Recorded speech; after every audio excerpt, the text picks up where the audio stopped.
faut bien dissocier et je pense que ça va être très important pour les grands brûlés de Crans-Montana. Il y a la phase où on est en colère et le temps judiciaire n'est pas passé. On va traiter l'urgence. Après, on a besoin de se reconstruire soi-même, c'est très important.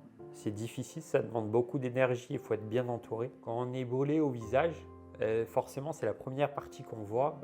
Quand on est brûlé au torse, aux jambes, on peut le cacher à travers les vêtements. Le visage, c'est plus difficile. Et moi, je l'ai vécu mal au début. J'avais une perte de confiance en moi. Et puis surtout que les jeunes, maintenant, ils ont un rapport à l'image très important. Mais il ne faut pas perdre espoir. Votre visage, il est brûlé actuellement à l'instant T. Mais avec les opérations, etc., vous ne retrouverez pas le même visage. Mais on peut s'approcher d'un très beau résultat. Mon nez en est la preuve. Il était tout déformé, tout brûlé. Et là, aujourd'hui, j'ai un bonnet et une tête d'ange. On dirait un ange tombé du ciel. Vous êtes des grands brûlés. Il n'y a pas de souci, votre vie, elle est différente.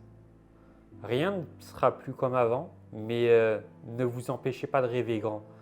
C'est pas parce qu'on est un grand brûlé que la vie s'arrête. Et puis c'est important pour sa reconstruction personnelle. Après un accident, le but, c'est de reprendre une vie normale, la plus normale possible. Elle est différente, c'est sûr.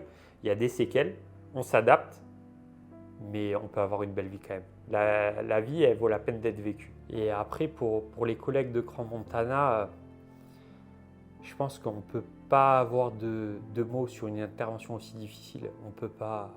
C'est un drame, on ne peut pas. Et les pompiers, ce n'est pas des super-héros, ça reste des hommes. Et ce qu'ils ont vécu là-bas, c'est horrible et je souhaite à aucun pompier de le vivre dans sa carrière.